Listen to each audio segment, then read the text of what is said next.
Au nom du Père, et du Fils, et du Saint-Esprit. Amen.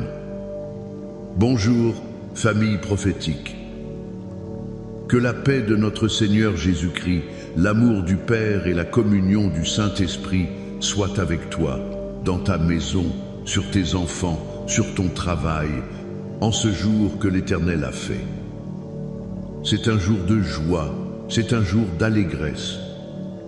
Avant même d'entrer dans la parole, je veux que nous prenions un instant pour nous placer sous la protection divine.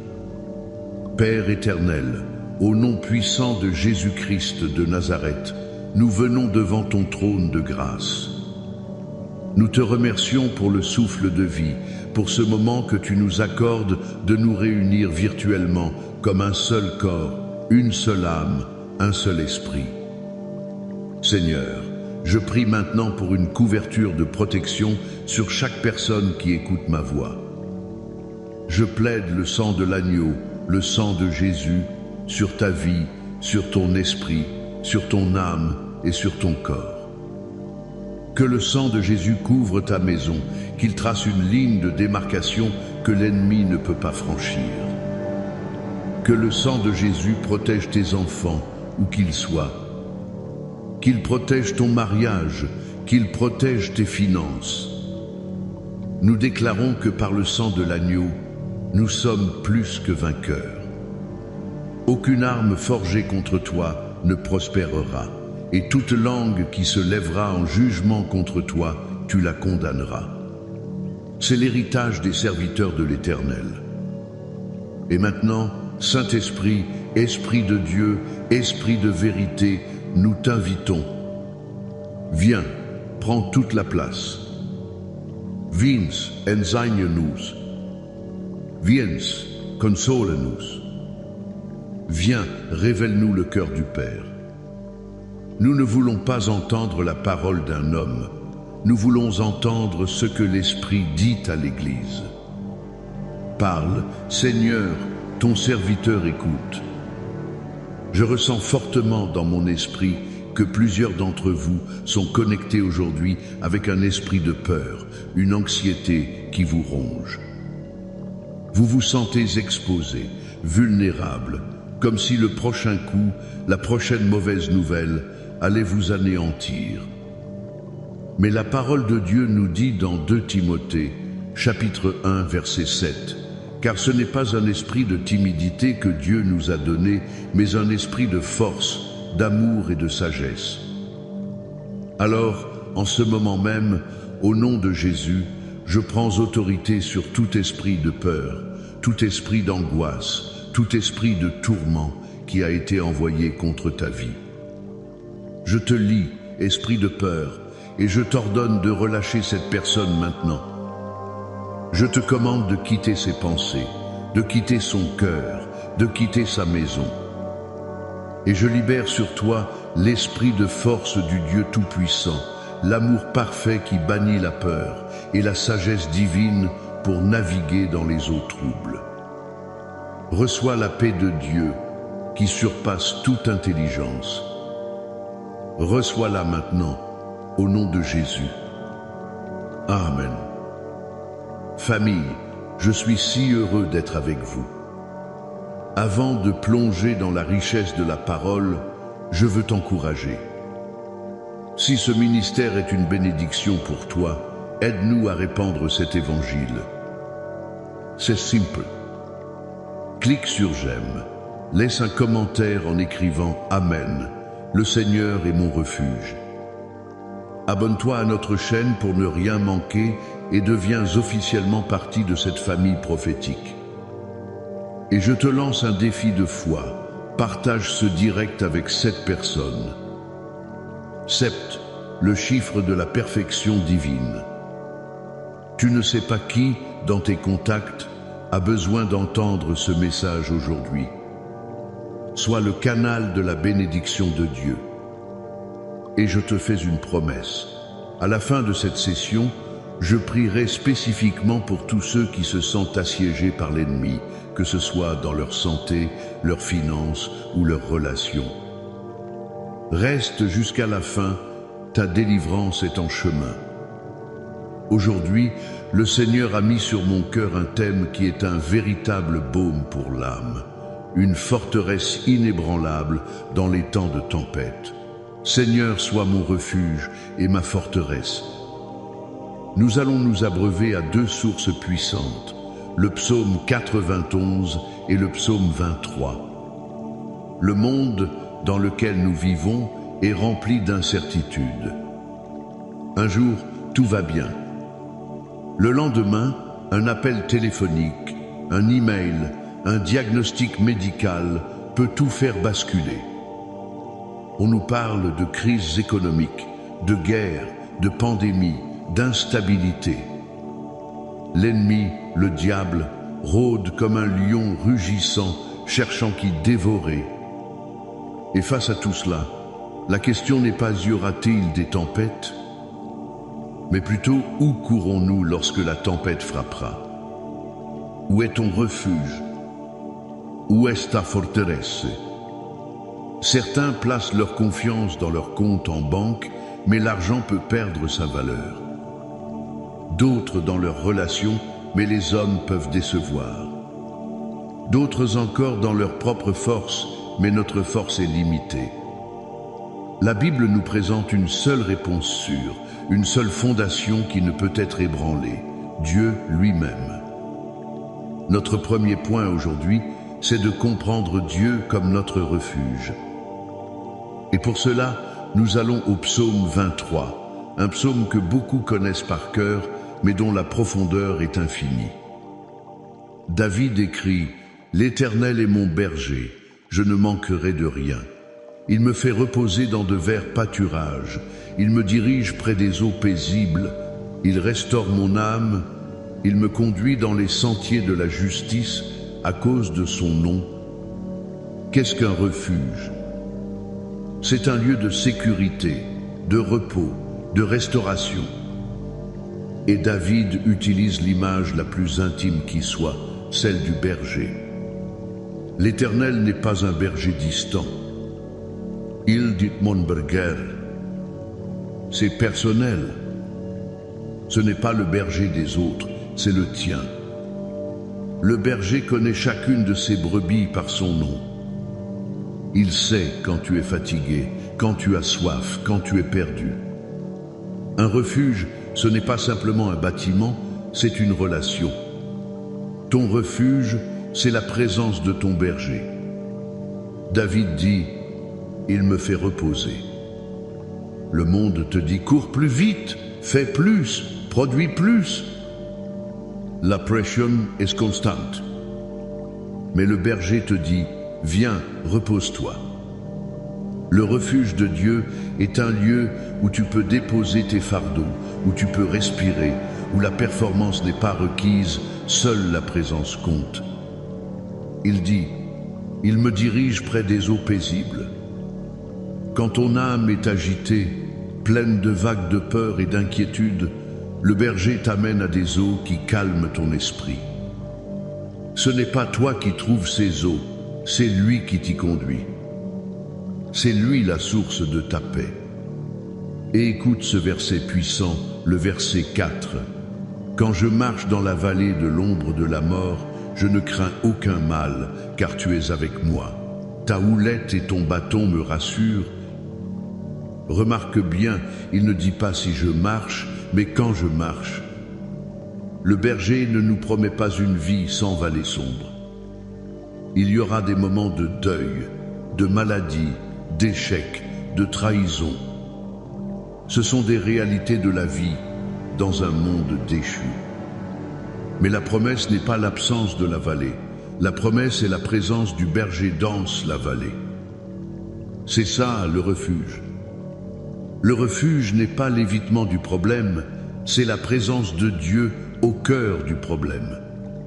Il dit l'ombre de la mort. Une ombre ne peut pas te faire de mal. Un chien peut aboyer et son ombre peut paraître terrifiante, mais l'ombre ne peut pas mordre. L'ennemi projette des ombres de peur, des ombres de défaite, des ombres de maladie. Mais ce ne sont que des ombres. La réalité, c'est que ton berger est avec toi. Sa houlette, ce bâton recourbé, sert à te ramener doucement vers lui quand tu t'égares.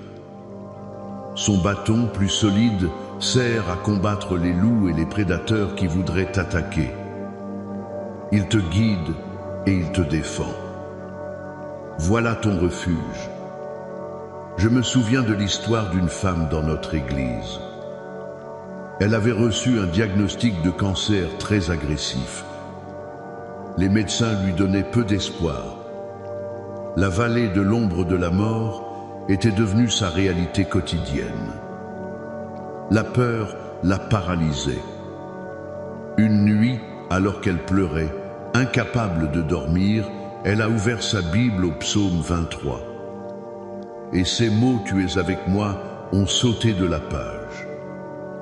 Elle a compris que son refuge n'était pas dans la chimiothérapie ou les statistiques des médecins, mais dans la présence palpable de son berger. Elle a commencé à le louer au milieu de sa douleur, à déclarer sa présence. Sa peur a commencé à reculer, remplacée par une paix surnaturelle. Le traitement a été difficile, la vallée était sombre, mais son berger était là. Aujourd'hui, des années plus tard, elle est en rémission complète et témoigne partout de la fidélité de son refuge. L'application pour toi aujourd'hui est simple. Arrête d'essayer d'être ton propre berger. Tu t'épuises à essayer de tout contrôler. Laisse-le te guider. Laisse-le te faire reposer. Même si tu es dans une vallée sombre, cesse de regarder l'ombre et regarde le berger qui marche à tes côtés. Il est ton refuge. Notre deuxième point, c'est Dieu comme notre forteresse. Si le refuge parle d'intimité, de repos et de soins, la forteresse parle de guerre, de protection et de puissance. Et pour cela, le psaume 91 est notre manuel de combat spirituel. Le verset 2 déclare « Je dis à l'Éternel, mon refuge et ma forteresse, mon Dieu en qui je me confie. » Une forteresse, dans les temps anciens, était une citadelle imprenable, construite sur un lieu élevé, avec des murs épais, des tours de guet. C'était l'endroit où le peuple courait se mettre à l'abri lorsque l'ennemi attaquait la nation. C'était un lieu de défense active. Dire que Dieu est ta forteresse, c'est déclarer que lorsque l'ennemi lance ses attaques contre toi, tu as un lieu où courir, un lieu où il ne peut pas t'atteindre.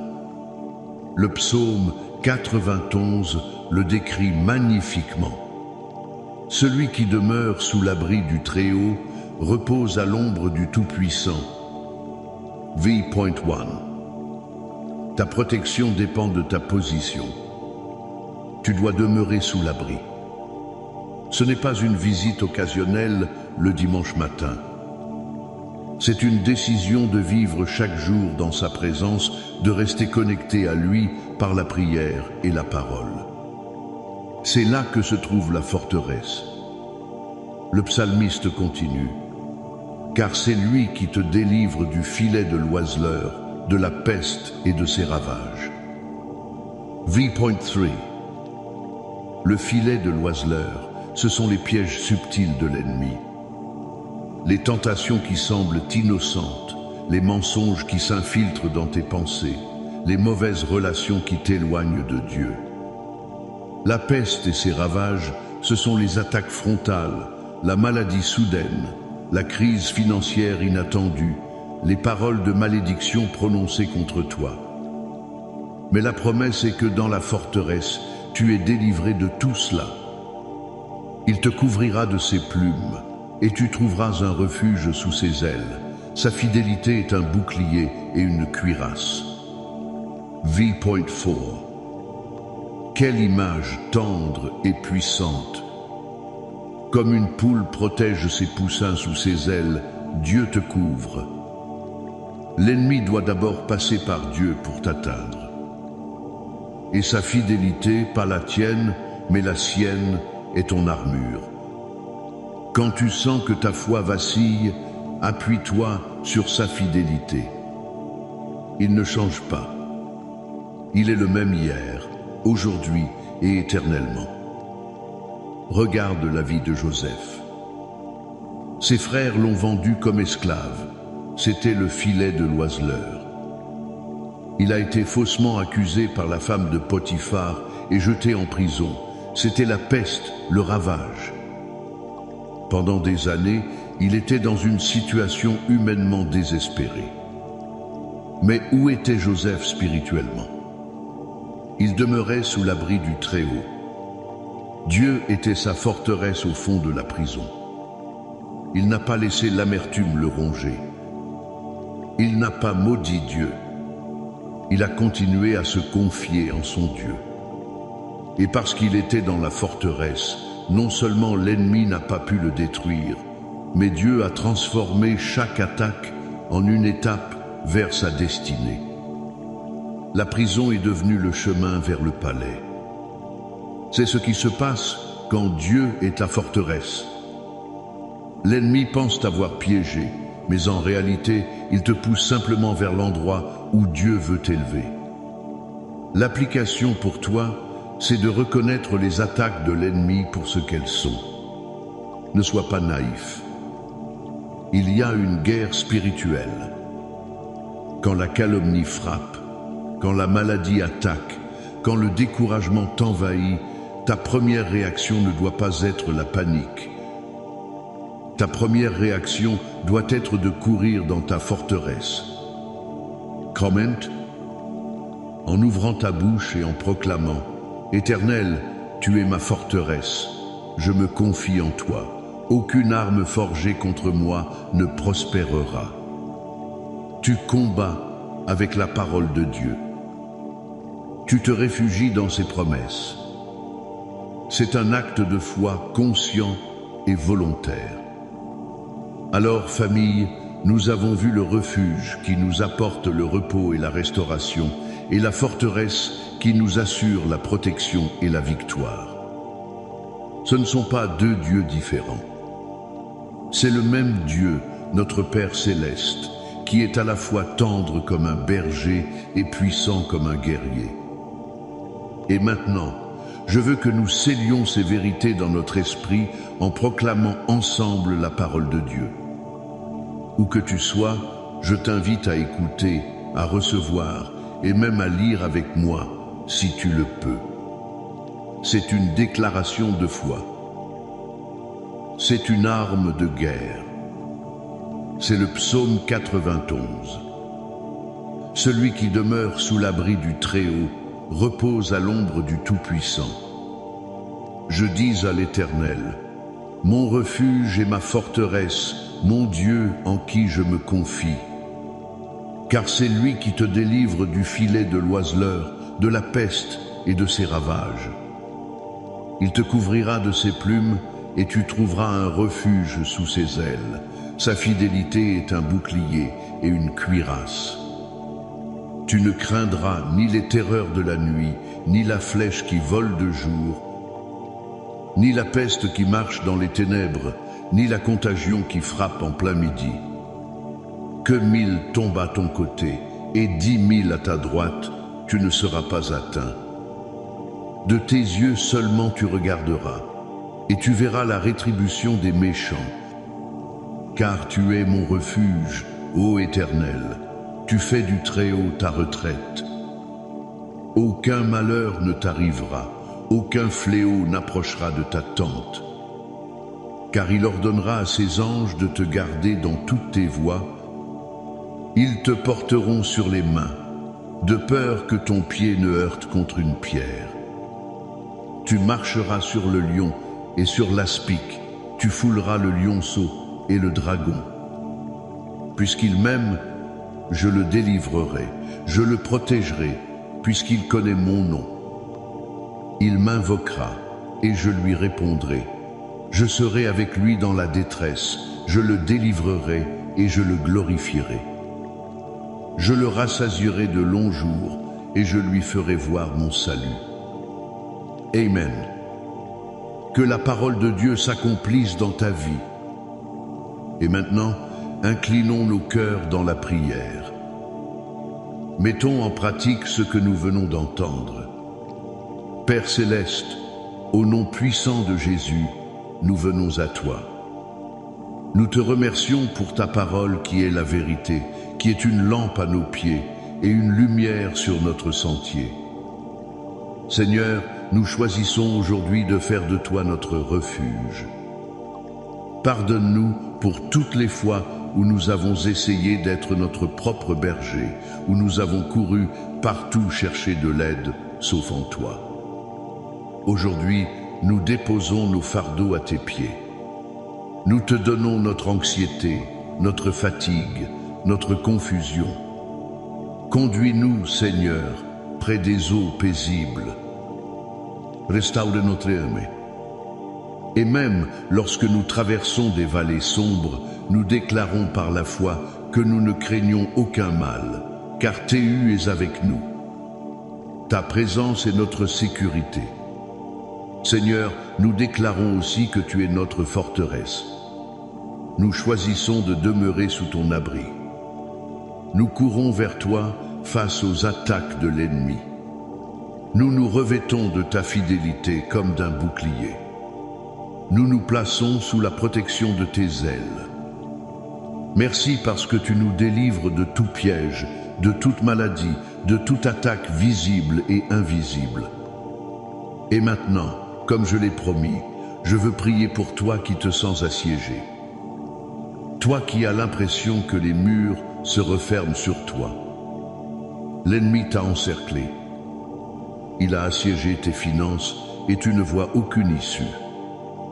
Il a assiégé ta santé et les rapports médicaux sont décourageants. Il a assiégé ta famille et la division et la discorde règnent. Il a assiégé tes pensées et tu es tourmenté par la dépression et le désespoir. Écoute-moi. Au nom qui est au-dessus de tout autre nom, le nom de Jésus-Christ, je commande maintenant à ce siège de se lever. Je brise les murs que l'ennemi a construits autour de toi. Je déclare que le roi de gloire, l'Éternel fort et puissant, l'Éternel puissant dans les combats, entre dans ta situation maintenant. Je parle la liberté sur tes finances. J'ordonne aux portes de la provision de s'ouvrir. Je brise la chaîne de la dette. Au nom de Jésus, je parle la guérison sur ton corps. Par les meurtrissures de Jésus, tu es guéri. Je commande à la maladie de quitter ton corps maintenant. Je parle la paix et la réconciliation dans ta maison. J'ordonne à l'esprit de division de partir. Que l'amour de Christ réunisse ce qui a été séparé. Je brise le pouvoir de la dépression et du désespoir sur ton esprit. Je te libère de cette prison mentale et je libère sur toi la joie du Seigneur qui est ta force. Le siège est levé. La victoire est à toi, au nom de Jésus. Père, je prie pour chaque famille. Restaure les mariages. Ramène les enfants prodigues à la maison. Guéris les cœurs brisés. Je prie pour une percée financière surnaturelle. Que les portes que les hommes ont fermées, toi, tu les ouvres en grand. Je prie pour la guérison divine, du sommet de la tête à la plante des pieds. Et je prie contre les forces des ténèbres. Nous annulons tout plan de l'ennemi, toute parole de malédiction, tout autel satanique érigé contre ta vie et ta famille. Nous déclarons que tu es la tête et non la queue, que tu es en haut et non en bas. Reçois cette bénédiction, famille prophétique. Que l'Éternel te bénisse et qu'il te garde. Que l'Éternel fasse luire sa face sur toi et qu'il t'accorde sa grâce.